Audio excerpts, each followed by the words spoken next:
7과 노아의 홍수 1편 이렇게 진행하도록 하겠습니다. 노아의 홍수는 좀 양이 좀 많다 보니까 좀 나눠서 이렇게 진행을 하도록 하겠습니다. 노아의 홍수, 이 두 관점이 있죠. 두 관점. 사람의 이 이론에 이 기초를 해서 한 관점에서는 창세기의 이 기록은 신화일 뿐 그런 일은 없다, 이렇게 보고 있습니다. 반면에 성경적인 관점이 있는데요. 창세기는 사실이다 하는 관점이고요. 실제로 일어난 일이다는 것입니다. 성경 기록은 사실을 기록하고 있습니다. 실제적인 그 사람 이름이 등장하고 있고요. 실제적인 지명이 드러나고 있고요. 실제적인 사건을 다루고 있는 책입니다. 노아의 홍수에 대해서 살펴보도록 하겠습니다. 하나님께서는 이제 두 가지를 이제 계시하고 계시는데요. 하나는 자연물, 창조물을 통해서 하나님께서 계시를 하고 계십니다. 또 한 가지는 성경 기록, 하나님의 말씀을 통해서 자신을 이제 나타내시고 계십니다. 하나님께서는 모든 만물을 이제 창조하셨기 때문에 창조된 그 모든 만물을 통해서 하나님의 존재하심을 우리는 이제 알 수가 있는 것이고요. 또 성경 기록을 통해서 우리는 하나님의 뜻과 하나님의 계획을 구체적인 내용을 알 수가 있습니다. 만물을 통해서는 하나님의 존재만 우리가 이제 알 수 있는 거고요. 성경 기록을 통해서는 하나님께서 원하는 그런 삶을 우리가 살 수가 있게 됩니다. 오늘 이 시간에는 이제 노아의 홍수에 대해서 함께 살펴보도록 하겠습니다. 이 노아의 홍수는 지금부터 약 4,500년 전에 발생한 사건이 되겠습니다. 창조 이후로 1656년경에 발생을 했고요. 규모는 전 지구적 대홍수입니다. 대격변의 사건이고요. 노아의 홍수 결과는 모든 사람이 멸망을 했습니다. 그리고 모든 육지 동물이 이제 멸망을 했고요. 그리고 모든 날짐승이 멸망을 했습니다. 살아남은 사람은 방주에 남아있는 생명체만 살아남았는데요. 노아의 가족 8명과 방주 안에 있는 생명체들만 살아남게 되었습니다. 지금 오늘날 이제 존재하는 모든 인류와 생명체들은 방주에 이렇게 있었던 그런 사람과 생명체들을 통해서 이렇게 번성된 결과다, 이렇게 보시면 되겠습니다. 성경의 역사를 이렇게 살펴보시면요, 우리의 첫 조상은 이제 아담이고요. 아담으로부터 쭉 이렇게 후손들이 기록이 되어져 있습니다. 노아의 대홍수는 노아가 600세 되던 해에 발생을 했습니다. 가장 오래 살았던, 성경에서 가장 오래 살았던 사람이 무두셀라죠. 무두셀라가 죽던 해에 노아의 홍수가 이제 발생을 했습니다. 창조 이후 1656년경이고요. BC로 2519년경에 이 노아의 홍수가 발생을 했습니다. 이때 모든 사람들이 다 죽임을 당했고요. 노아와 그의 가족들, 셈, 함, 야벳, 그 며느리들 포함해서 8명만 살아남았습니다. 그리고 그 후손들이 이제 이어져서 지금 이제 번성하고 있는 상태가 되겠습니다. 그리고 아브라함과 하나님께서 특별한 사람 한 사람을 선택하셨는데요. 이 아브라함이라는 사람을 통해서 한 민족을 이제 세워 주셨다고 하는 것을 오전 시간에 살펴보았습니다. 성경 기록은 이 하나님께서 선택한 이 한 민족을 중심으로 해서 성경 역사가 이제 기록이 되어져 있습니다. 아브라함을 통해서 이삭이 태어났고, 이삭을 통해서 야곱은 12아들이 이제 태어나서 12아들은 이스라엘의 12조상이 되었습니다. 이집트에서 종살이 400년간을 이제 살았고요. 광야 40년 생활, 이어서 가나안 땅에 들어와서 사사시대, 그리고 또 통일왕국 시대 또 왕국 시대로 이어지는 모습을 우리는 성경 기록에 통해서 볼 수가 있습니다. 오늘은 노아의 홍수 요 부분, 요 사건을 한번 중점적으로 살펴보도록 하겠습니다.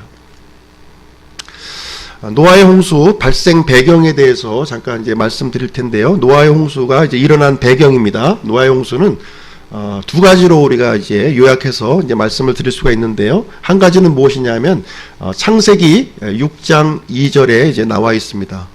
하나님께서 만드신 이 천사들이 무질서한 행동을 이제 하나의 원인으로 보고 있고요. 두 번째는 지상에 살고 있는 사람들의 악이 충만했다 이렇게 말해주고 있습니다.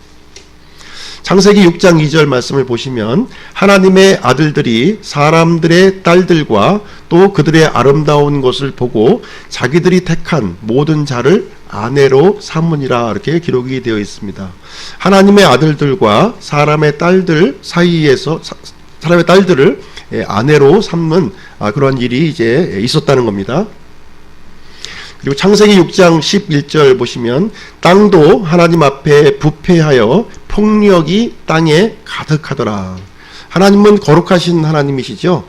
단 하나의 악도 용납하지 않는 분이신데 이 땅도 하나님 앞에서 부패하여 이 악이 가득했다 이렇게 기록을 하고 있습니다. 하나님께서 더 이상 참을 수 없는 인내의 임계치까지 도달되어 있는 그 상황이었고요. 이 폭발점이 바로 노아의 홍수다 이렇게 말씀드리겠습니다. 그러면 먼저 하나님의 아들들에 대한 그 견해를 한번 우리가 좀 짚어보기를 원하는데요. 창세기 6장 4절에 보면 이런 기록이 나와 있습니다.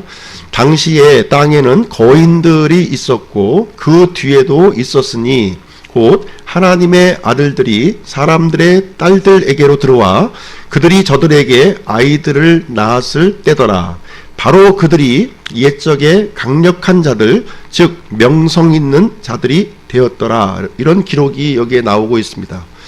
하나님의 아들과 사람의 딸들이 이렇게 결혼을 해서 아들을 낳았는데 거인이 되었다는 거예요. 거인.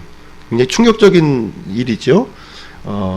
그런데 이 거인들이 땅에 거인들이 있었는데 노아의 홍수 때만 있었던 것이 아니라 그 뒤에도 있었다 이렇게 기록을 하고 있습니다. 역사 가운데 이런 일들이 빈번하게 있었음을 이 말씀을 통해서 우리는 살펴볼 수가 있는 것이고요. 이 후손들이 옛적에 강력한 자들, 명성 있는 자들이 되었다고 하는 것입니다. 그래서 하나님의 아들들이 어떤 존재를 의미하는 것인가 하는 부분에 대해서 많은 이제 견해들이 있는데요. 보통 이제 두 가지 견해로 압축되어서 지금 이제 주장을 하고 있습니다. 하나님의 아들들을 경건한 셋의 후손으로 이제 보는 견해가 있는 거예요. 경건한 셋의 후손. 그래서 경건한 셋의 후손으로 보는 견해는 이제 어떤 내용이 그 밑바닥에 깔려 있냐면 이런 내용이 있는 겁니다. 하나님의 아들들은 천사들이 아니라는 전제가 깔려 있는 거예요. 천사는 영적인 존재이기 때문에 사람과 이렇게 관계를 맺을 수 없다는 전제적인 조건이 깔려져 있고요. 그렇다면 궁여지책으로 이 하나님의 아들들은 무엇이냐? 바로 경건한 셋의 후손이다 이렇게 주장을 하고 있는 것입니다. 하나님의 아들들의 용례를 성경을 통해서 이렇게 쭉 살펴보면요, 창세기 6장 2절 4절에서 이제 언급되어 있고요. 그 다음에 욥기에서 세 차례 하나님의 아들들의 용례가 나오고 있습니다. 여기에 보시면 하나님의 아들들의 용례는 전부 여기서 천사들을 이렇게 지칭하고 있다는 거예요. 성경에서 말하고 있는 하나님의 아들들은 천사를 지칭하는 데 대해서는 문자적으로 이해하는데 큰 어려움이 없습니다. 그러면 경건한 셋의 후손으로 보아야 될 것이냐, 아니면 천사들이라는 견해로 보아야 될 것이냐 하는 두 가지 이제 갈림길에 우리가 놓여지게 되는 것이죠. 그런데 경건한 셋의 후손이라고 하는 것은 좀 약간 설명이 좀 이제 궁색스러운 거예요. 왜 그러냐면 경건한 셋의 후손과 경건하지 않으한 사람의 딸들과 결혼을 하게 되면 그러면 거인이 출생하느냐는 거예요. 다시 말하자면 오늘날 경건한 그리스도인과 믿지 않는 여자들과 결혼을 하면 거인이 태어나는 거냐 하는 것이죠. 이분들의 주장은 무엇이냐 하면 오늘날에는 일어나지 않고 노아의 홍수 때만 그때 제한적으로 일어났었다 이렇게 주장을 하고 있는 것이죠. 또 하나는 천사들의 견해라고 하는 거예요. 이 천사들. 그러면 천사들이 영적인 존재인데 어떻게 해서 사람과 관계를 맺을 수 있느냐 하는 것이 또 풀어야 할 숙제가 되겠습니다. 근데 유다서에 보면은 이제 이런 기록이 또 나오는 거예요. 유다서 6절, 7절 말씀에 보시면 이런 말씀이 또 나와 있습니다. 또 자기들의 처음 신분을 지키지 아니하고 자기들의 처소를 떠난 천사들을 큰 날의 심판 때까지 영존하는 사슬로 묶어 어둠 밑에 예비해 두었는데 이것은 소돔과 고모라와 그것들의 주변 도시들이 같은 방식으로 자기를 음행에 내주고 낯선 육체를 따라가다가 영원한 불로 보복을 당하여 본보기가 된 것과 같으니라. 이런 기록이 나와 있습니다. 여기에 보시면 천사들이 자기들의 처소를 떠난 천사들이 존재하고 있다는 거예요. 예. 처소를 지키지 아니하고 마땅히 이제 처소를 지켜야 되는데도 불구하고 처소를 지키지 아니하고 이탈한 그 천사들이 존재하고 있다는 것입니다. 이 천사들이 이제 소돔과 고모라에 또 이렇게 동일하게 나타났다는 거예요. 소돔과 고모라에도 같은 방식으로 자기를 음행에 내주고 이 처소를 떠난 천사들이 같은 방식으로 자기를 음행에 내주고 낯선 육체를 따라가다가 영원한 이 본보기를 우리에게 보여주었다는 기록이 나오고 있는 거예요. 히브리서 13장 2절도 한번 보시면요. 히브리서 13장 2절 나그네 대접하기를 잊지 말라. 이로써 어떤 자들이 알지 못하는 가운데 천사들을 대접하였느니라 하는 기록이 나오고 있습니다. 그래서 이 천사는 이렇게 꼭 눈에 보이지 않는 영적인 그런 몸만 가지고 있다는 것이 아니라는 거예요. 사람과 동일한 몸을 가진 천사들도 있다는 것을 이제 알려주고 있고요. 나그네를 대접하는 가운데 천사를 대접한 사례를 여기서 얘기해 주면서 마치 사람인 것처럼 대접을 했는데 실질적으로 그 존재가 천사였다고 하는 것을 여기서 우리에게 알려주고 있는 거예요. 그래서 성경을 이렇게 보시면 이 사람과 관련해서 이 하나님의 천사가 나타났을 때는 사람과 동일한 모습으로 동일한 육체를 입고 이렇게 나타난다는 거예요. 사람에게 어떤 메시지를 전달하든가 어떤 특별한 어떤 임무를 부여받을 때는 사람과 같은 몸을 입고 이렇게 등장한다고 하는 사실을 우리는 알 수가 있는 것입니다. 하나님께서 이 천사를 만드실 때는 굉장히 많은 숫자를 만드신 거예요. 그 숫자가 하늘의 별과 같고 바다의 모래와 같다 이렇게 말씀을 해주고 있습니다. 수많은 종류의 천사가 있고요. 수많은 몸을 입고 있는 다양한 존재의 천사들이 이제 있다고 하는 것을 얘기를 해주고 있습니다. 특별히 성경에서는 하늘에 있는 천사와 땅에 있는 천사들을 이제 언급하고 있는 거예요. 하늘에 있는 천사도 있고 땅에 있는 천사도 있다. 하늘에 있는 천사들은 하늘에 속한 몸을 이제 입고 있는 것이고요. 땅에 있는 천사들은 사람과 동일한 육체의 몸을 입고 있다고 하는 것을 얘기를 해주고 있는 것입니다. 그래서 하늘에 있는 천사들, 특별히 이제 마태복음 22장 30절에 보면 하늘에 있는 천사들과 같이 우리가 된다는 거예요. 우리 부활한 우리 사람들이 하늘에 있는 천사와 같이 된다는 얘기는 무슨 얘기냐면 이렇게 시집가고 결혼하고 장가가지 않는다는 겁니다. 그래서 하늘에 있는 천사들은 이렇게 서로 결혼하고 이렇게 하는 것이 없다는 거죠. 그러나 반면에 땅에 있는 천사들은 그것이 가능하다는 것을 단정적으로 우리에게 알려주고 있는 내용이 되겠습니다. 땅의 몸을 입고 있는 이 천사들은 이렇게 젊은 남자의 모습으로 이렇게 등장을 하고 있고요. 아브라함을 찾았던 그 소돔과 고모라 상에 이렇게 방문했던 두 천사의 이야기가 나오죠. 두 천사의 같은 경우도 건장한 남자의 모습으로 이렇게 등장을 했습니다.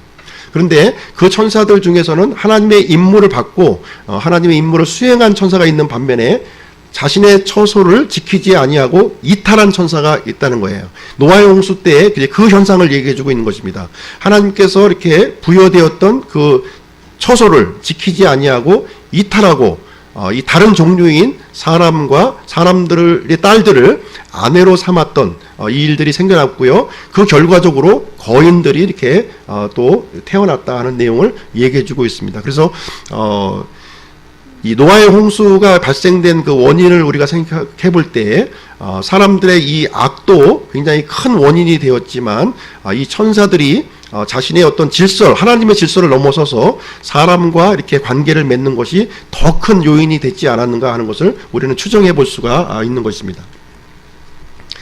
하나님께서는 어떤 심판과 재앙을 내리실 때는요, 어느 순간에 갑자기 이렇게 심판을 내리시는 것이 아니라 거기에 대한 충분한 예고의 시간을 주시고요, 이렇게 돌이킬 수 있는 그런 기회를 제공하시는 것을 우리는 알 수가 있습니다. 창세기 6장 3절에 보면 이런 기록이 나옵니다. 주께서 이르시되 내 영이 항상 사람과 다투지는 아니하리니 이는 그도 육체이기 때문이라. 그럼에도 그의 날들은 120년이 되리라 하시니라 이렇게 나와 있습니다. 하나님께서 이제 노아의 홍수를 일으키시는데 120년간의 유예 기간을 지금 이제 주시는 장면이 나와 있습니다. 사람들은 이 120년 동안에 하나님은 재앙을 내리시는 것이 목적이 아니죠.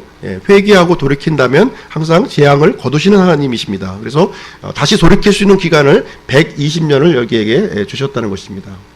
그리고 창세기 6장 13절에 보시면요, 하나님께서 노아에게 이르시되 모든 육체의 끝이 내 앞에 이르렀으니 이는 땅이 그들로 인해 폭력으로 가득하기 때문이라. 보라, 내가 그들을 땅과 함께 멸하리라 이렇게 기록하고 있습니다. 그래서 당시에 하나님 앞에서 의로운 삶을 살았던 이 노아에게는 앞으로 닥칠 그 심판에 대해서 지금 이제 미리 알려주시는 일이 여기에 기록이 되어 있습니다. 창세기 6장 17절도 다시 한번 이제 하나님께서 경고의 말씀을 주고 계시는데요. 보라, 나 곧 내가 땅 위의 물들에 홍수를 일으켜 속에 생명의 숨이 있는 모든 육체를 하늘 아래에서 멸하리니 땅에 있는 모든 것이 죽으리라는 이 경고의 말씀을 해 주셨습니다. 하나님께서는 이제 믿는 사람이 믿지 않는 사람들과 함께 이렇게 심판받는 것을 원치 아니하시기 때문에요. 믿는 사람들에게 피할 길을 이렇게 마련을 해주셨습니다. 그 노아의 홍수를 통해서 피할 길은 바로 이제 방주를 통해서 피할 길을 마련해 주셨다는 거예요. 노아로 하여금 방주를 제작하도록 이렇게 말씀을 해주셨습니다. 같이 한번 읽어보실까요? 시작. 너는 고펠나무로 방주를 짓고 방주 안에 방들을 만들며 역청으로 그것에 안팎을 칠할지니라. 내가 만들 방주의 모양은 이러하니 방주의 길이는 300규빗이요 너비는 50규빗이며 높이는 30규빗이니라. 너는 방주의 창을 만들 때 위에서부터 1규빗 안에 그것을 완성하고 방주의 문은 방주 옆으로 내며 그것을 아래층, 둘째층, 셋째층으로 만들지니라. 방주의 규격을 이제 하나님께서 알려주시는데요. 여기서 큐빗이라고 하는 단어를 이제 사용하고 있습니다. 이 큐빗은 사람의 손을 이렇게 했을 때 손끝부터 여기 팔꿈치까지 요 길이가 이제 1큐빗이 되겠습니다. 45cm에서 한 50cm 정도의 길이로 이제 이해하시면 되겠습니다. 방주의 규격과 방주의 그 재료 그리고 3계층으로 이렇게 만들 것을 얘기해 주고 있고요.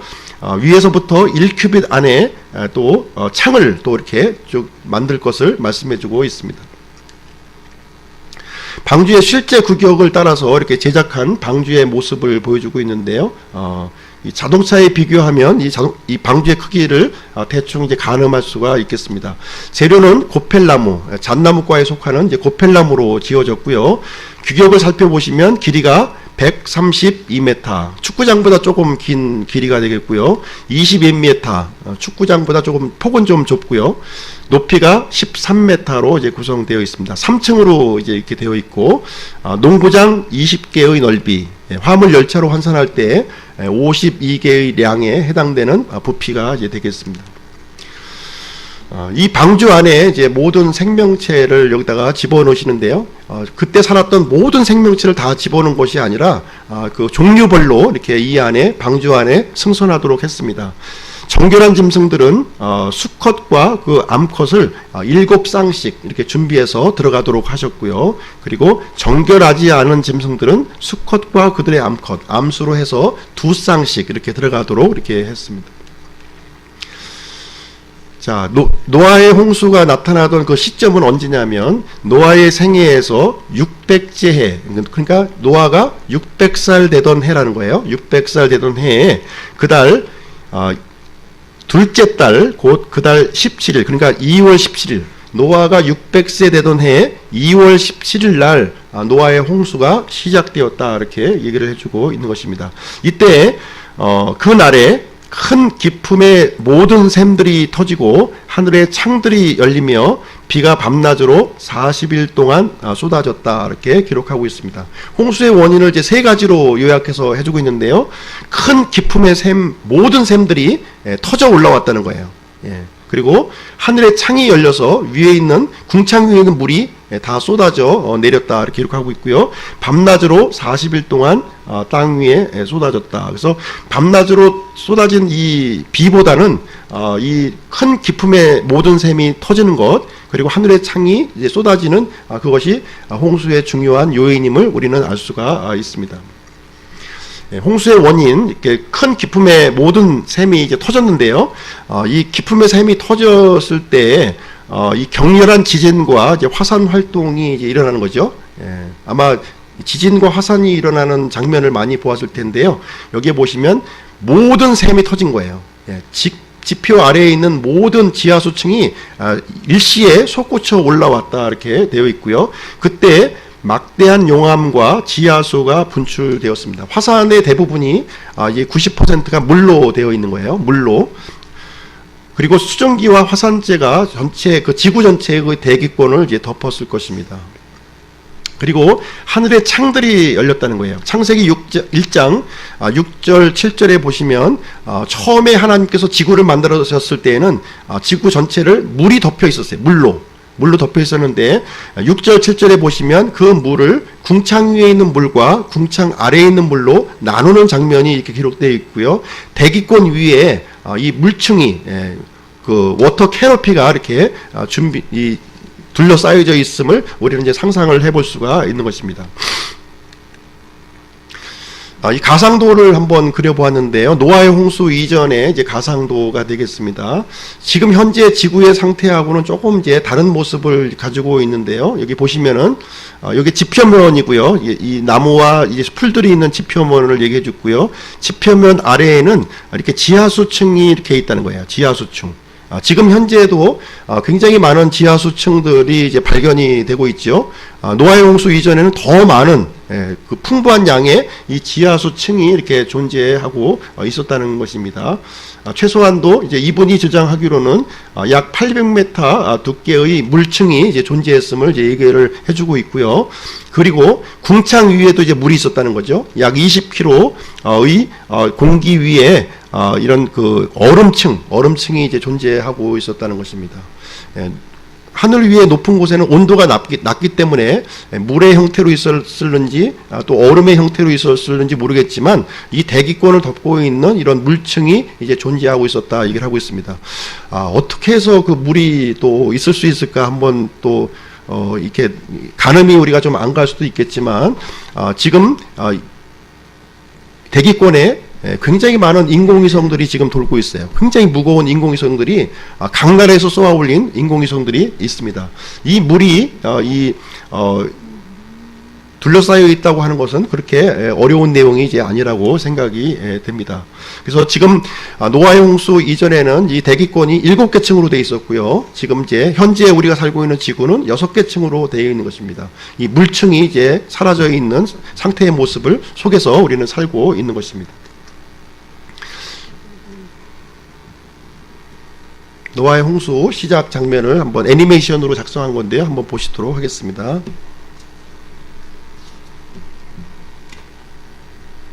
방주의 문이 이제 닫혔고요.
예.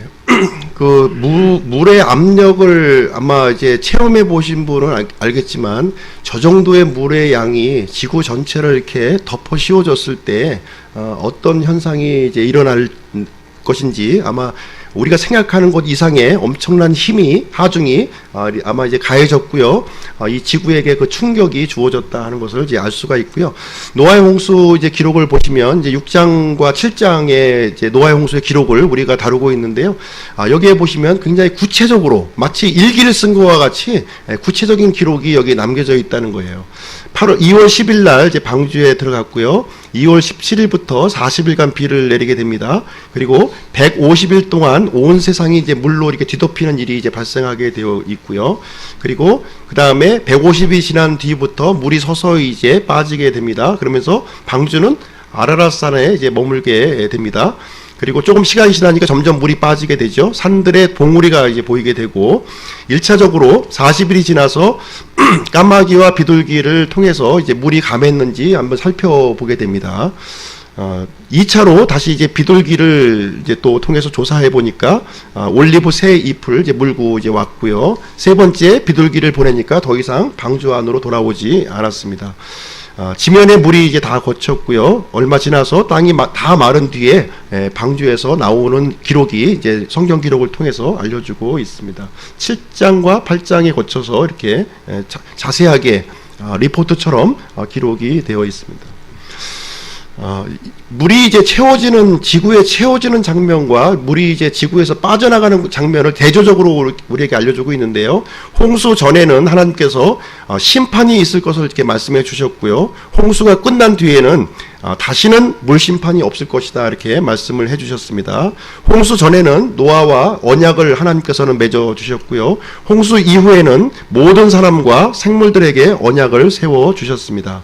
그리고 홍수 전에는 방주에 들어가라고 이렇게 하나님께서 명령을 해주셨고요. 노아의 가족과 짐승들만 이 안에 이제 들어가게 되었습니다. 그리고 홍수 이후에는 하나님께서 방주에서 나오라 이렇게 명령을 해주셨습니다.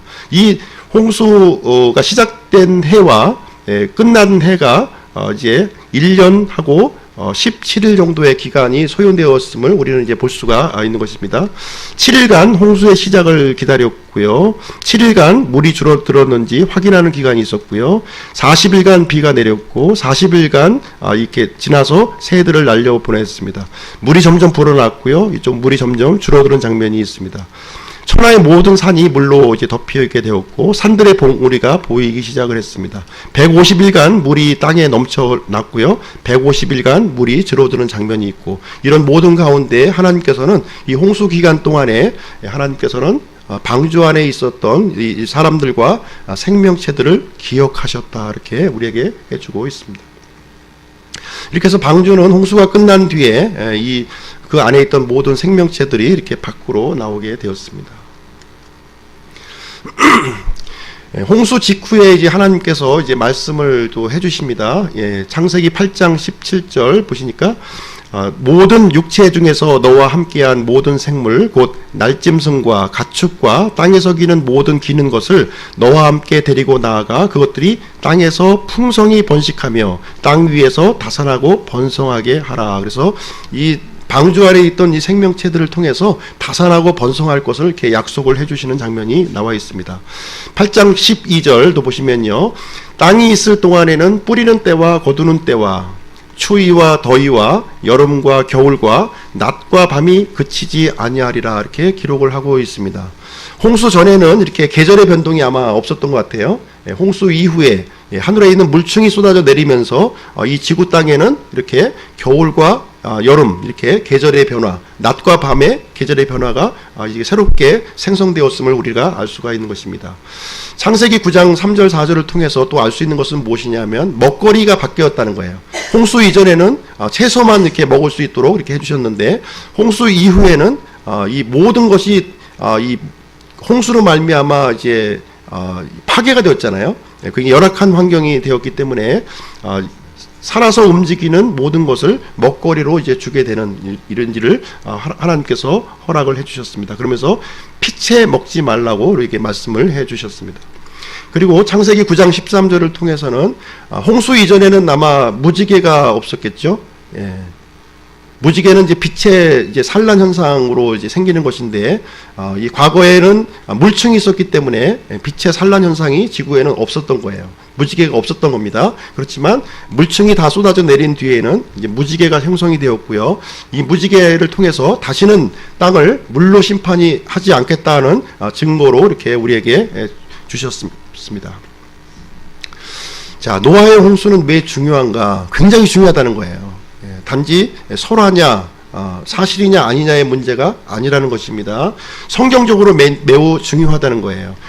만약에 노아의 홍수를 만약에 부정한다면 성경 전체의 부정과 왜곡으로 이어질 수 있다는 겁니다. 성경이 하나님의 말씀이라는 것이 부정될 수가 있다는 거예요. 창세기 1장부터 11장까지의 이 기록이 설화로 우리가 인식이 되어진다면 성경에 있는 나머지 모든 기록도 우리는 믿을 수 없는, 신뢰할 수 없는 책이 되는 것입니다. 그리고 과학적으로 매우 중요하다는 겁니다. 과학적으로. 현재의 자연 환경을 어떤 관점으로 볼 거냐는 거예요. 동일 과정설의 관점으로 볼 것이냐, 아니면 노아의 홍수라고 하는 이 대격변의 결과물로 볼 것이냐에 따라서 중요한 차이점을 보이고 있다고 하는 것입니다. 그리고 예언적으로도 매우 중요한 거예요. 예언적으로 하나님께서 이 노아의 홍수 이 사건을 통해서 앞으로 장차 임할 마지막 심판에 대해서 언급을 하고 있다는 거예요. 하나의 본보기로서 우리에게 보여주고 있기 때문에 이 노아의 홍수는 대단히 중요한 의미를 우리에게 보여준다 하는 것을 말해주고 있습니다. 노아의 홍수의 그 성경적인 증거, 시간과 장소를 구체적으로 언급하고 있다는 거예요.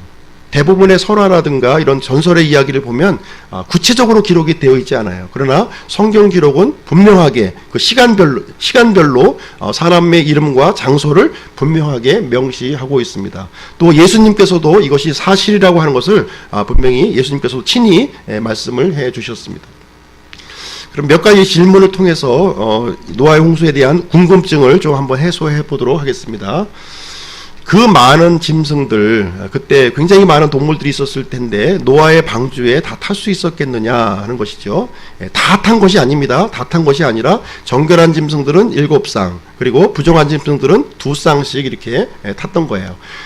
코로 숨쉬는 동물들만 이제 탔었던 것이고요.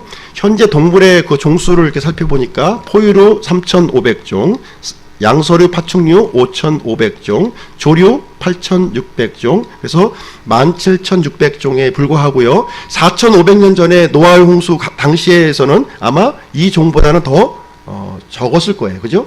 더 적었을 것을 우리가 알 수가 있습니다. 실제 방주에 들어갈 수 있는 그 크기는 양으로 환산했을 때 12만 5천 마리가 탈 수가 있는 그 공간이에요. 그러니까 이 종들을 대표가 되는 생명체의 대표가 되는 종들만 이렇게 태웠을 때는 충분히 태우고도 남는 공간이다 하는 것을 우리는 알 수가 있습니다.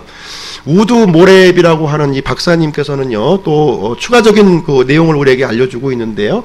이 그 생명체의 이 종이 실질적으로 17,600종보다는 훨씬 더 적다는 거예요. 대표가 되는 종으로 만약에 환산했을 때에는 이게 16,000종 또는 2,000에서 3,000종 쪽으로 좀 줄여서 우리가 볼 수가 있다는 것입니다. 그리고 이 생명체의 그 중간 크기, 중간 사이즈, 큰 동물도 있고 이제 작은 동물도 있는데 중간 사이즈가 어느 정도 되느냐 했을 때 중간 정도의 동물 크기를 100g 정도의 작은 쥐로 보는 거예요. 그렇다면은 양으로 했을 때 12만 5천 마리인데 쥐로 만약에 평균치를 사이즈를 생각했을 때에는 더 많은 생명체들을 이렇게 태울 수 있었다는 결과가 나옵니다. 그럼 한 가지 또 궁금한 점이, 공룡은요 어떻게 또 이렇게 또 말씀을 하시는 분이 있을 거예요. 공룡이 굉장히 크잖아요. 굉장히 큰 공룡인데 탈 수 있었겠느냐 하는 것이에요. 그러나 공룡도 이렇게 큰 공룡만 있는 것이 아니라 실제적인 공룡의 평균 사이즈는 그렇게 크지가 않아요. 그리고 공룡의 새끼를 태우거나 공룡의 알을 이렇게 태웠을 때에는 큰 문제가 되지 않는다, 이렇게 말씀을 드릴 수가 있는 것입니다.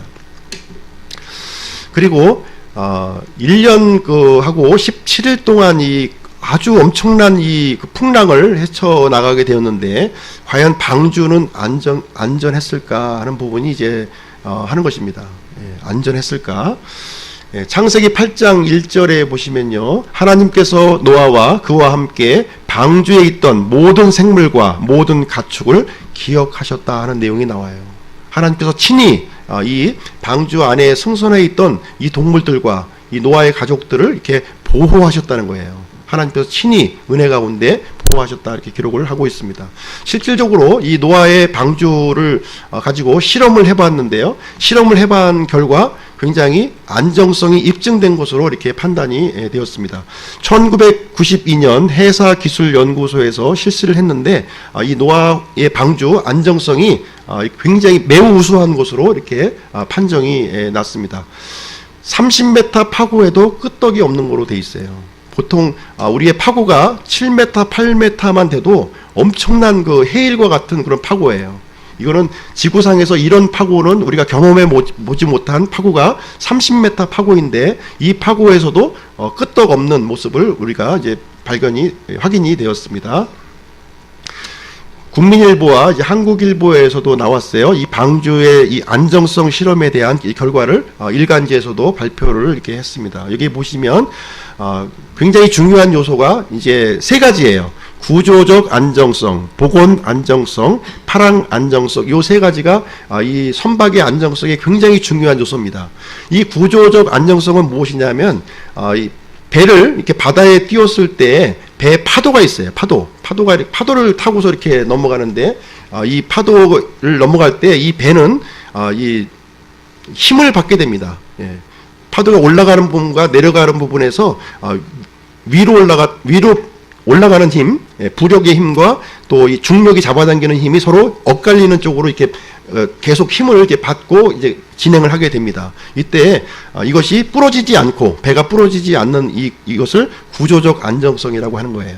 그리고 복원 안정성은 무엇이냐면 배가 이렇게 기울었을 때 다시 원래 상태로 이렇게 돌아오는 힘, 이것을 이제 복원 안정성이라고 하고요. 파랑 안정성은 무엇이냐면 이 승선하고 있는 화물이라든가 이 사람들이 안전한 정도를 얘기하고 있는 거예요. 안전한 정도, 이 세 가지를 가지고 이제 실험 데이터를 이제 마련을 했습니다. 그렇게 했을 때 12척의 배와 이 방주를 가지고 50분의 1, 실제 그 모습의 50분의 1로 이렇게 축소를 해서 지금 이제 실험을 진행을 했는데, 실험 결과 이 방주가 2등을 차지한 거예요. 2등. 왜 또 1등이 아니고 또 2등이야? 1등이었으면 좋겠죠. 근데 2등을 이제 차지한 거예요. 2등을 차지했는데, 이 구조적 안정성, 복원 안정성, 파랑 안정성을 이렇게 합산해서 이렇게 점수를 내다 보니까 이제 방주가 2등이 된 거예요. 근데 1등이 된 그 선박의 경우를 보니까 구조적 안정성의 점수가 굉장히 약한 거예요.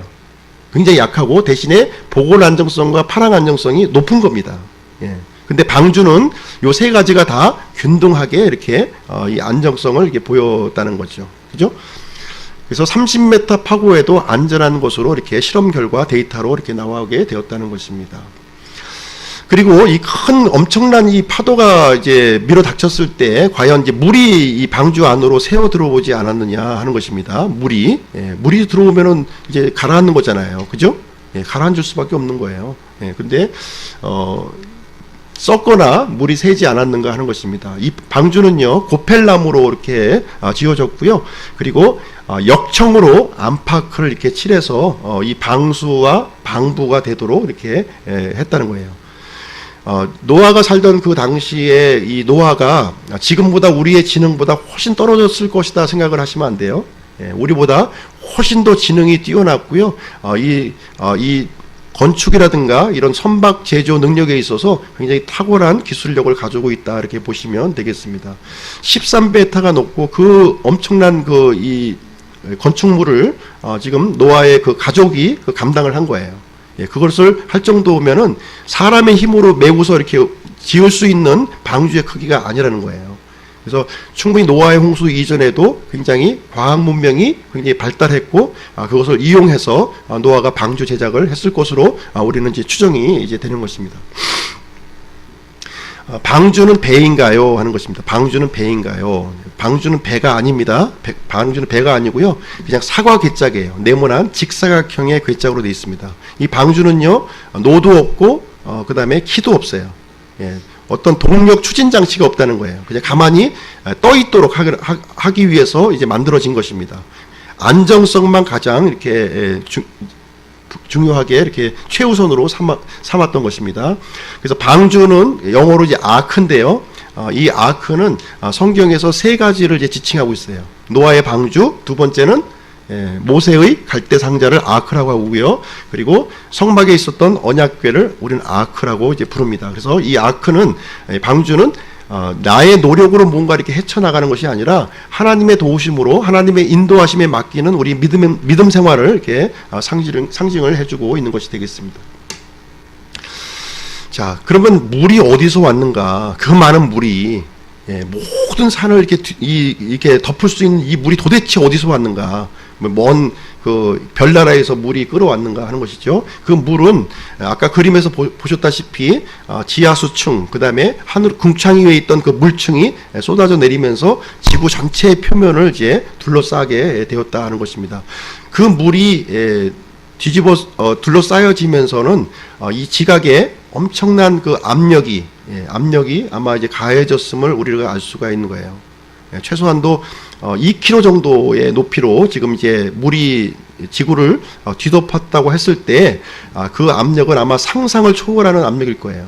우리가 물속에 100m만 내려가도 고막이 터질 것 같은 그런 압력을 이제 느낀다고 합니다. 근데 수천 메타로 이렇게 물이 이제 쌓여 있을 때에는 굉장히 큰 압력이 이 지표면을 이렇게 압박하고 있었음을 우리는 알 수가 있는 것입니다. 물이 이제 다시 이제 물러가는 게 문제죠. 이제 물이 덮인 거는 뭐 그런 대로 뭐 우리가 이해는 가지만 이 많은 물을 어떻게 물러갔는가 이 부분에 대해서 한번 보도록 하겠습니다. 시편 104편 6절부터 8절에 보면은 그 성경 기록을 통해서 어떻게 해서 물이 물러갔는지 그 내용에 대해서 우리를 이제 알려주고 있는 말씀이에요. 같이 한번 읽어보겠습니다. 시작. 주께서 옷으로 덮는 것 같이 기품으로 땅을 덮으심에 물들이 산들 위에 섰으나 주의 꾸짖으심에 그것들이 도망하고 주의 천둥 소리에 그것들이 서둘러 물러갔나이다.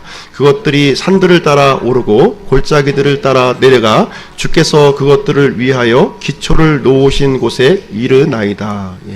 아까 보시면 이제 지하수층이 이 기품의 샘, 모든 기품의 샘들이 터져 올라왔다고 그랬어요.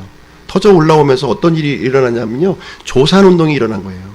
지금 히말라야 산맥이라든가 또 알프스 산맥, 세계의 아주 큰 대형 산들이 땅에 있었던 그것이 지하수가 뿜어져 용암이 올라오면서 그 땅들이 이제 올라온 거예요. 쫙 해서 올라왔고요. 솟구쳐 올라오면서 나머지 부분들은 또 땅 밑으로 꺼져 내려간 겁니다. 한쪽 부분은. 그래서 지금 이제 심해의 바다를 보면은 2만 메타까지 그 깊이가 이제 되어 있는 것으로 알 수 있고요. 처음에 노아의 홍수 때에는 이 지표면이 거의 완만한, 그렇게 지금과 같이 이렇게 높은 산과 이게 심해가 있는 것이 아니라 아마 완만한 그런 구조였을 거예요. 그러나 기품의 샘이 터져 올라오고 그 물이 쏟아져 내림으로 인해서 높은 곳은 굉장히 높아졌고요, 낮아진 것은 굉장히 이렇게 깊게 낮아졌다 하는 것을 알 수가 있는 것입니다. 바로 이 부분을 설명해 주고 있는 거예요. 조산 운동을 설명해 주고 있고요. 이 물이 산 위에 올라갔던 그 물이 이제 밑으로 쓸어 내리면서 이제 각종 여러 가지 이런 그 현상들이 우리 지표면에 이제 일어나게 된 것입니다. 자, 홍수 후에 우리가 살고 있죠. 홍수 전에 이제 어떤 모습이었는지 우리는 이제 알 수가 없는데 단지 이제 추정할 뿐입니다. 홍수 이후에는 바다가 70%, 육지가 30%, 바다가 더 많은 분량을 차지하고 있습니다. 그래서 그 많은 물들이 바다에 저장이 이제 되어 있다는 거예요. 그러면 과거에는 육지가 하나의 육지로 이제 되어 있었다는 거죠. 하나의 육지. 그래서 지금보다는 더 많은 육지의 이 비중이 더 이제 많이 있었다는 거예요. 지금이 이제 바다가 70%, 육지가 30%라면 과거에는 이 비율이 반대로 되었을 가능성이 굉장히 높다는 거죠. 바다가 적었고 육지가 이제 많았다는 거예요. 그래서 지금은 그 물들이 다 이제 심해의 바다 쪽에 가두어지다 보니까 과거보다는 육지의 그 범위가 지금 많이 줄어든 상태에 우리가 살고 있는 것입니다.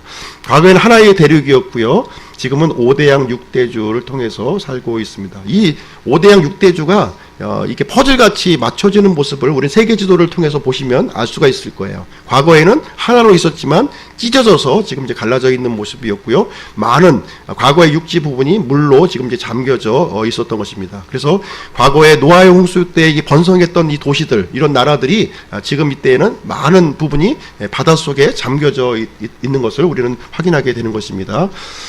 그리고 과거에 지금은 이제 극지방에 빙하가 있죠. 그러나 과거에 노아의 홍수 이전에는 극지방이 없었어요. 모든 지구상이 이제 온난한 그런 기후였기 때문에 지금은 이 극지방의 빙하를 통해서 물들이 많이 지금 저장되어 있는 상태가 되겠습니다. 창세기 8장 1절에 보면 하나님께서 바람을 땅 위로 지나가게 하시니 물들이 줄어들었다, 이렇게 기록하고 있고요. 욥기는 더 구체적인 정보를 우리에게 주고 있습니다. 남쪽에서는 회오리 오고, 회오리 바람이 뭐죠? 남쪽에서 올라오는 회오리 바람, 태풍이죠. 태풍. 회오리 바람 하니까 뭐 동네에서 이렇게 올라가는 회오리 바람이 아니라 이 태풍을 얘기하는 겁니다. 태풍. 북쪽에서는 추위가 오며 하나님의 숨에 의해 서리가 내리고 물들의 너비가 줄어드느니라, 이렇게 기록을 하고 있습니다. 화산이 폭발하게 되면 어떤 현상이 일어나냐면요, 화산재가 이 하늘을, 대기권을 다 덮게 돼요.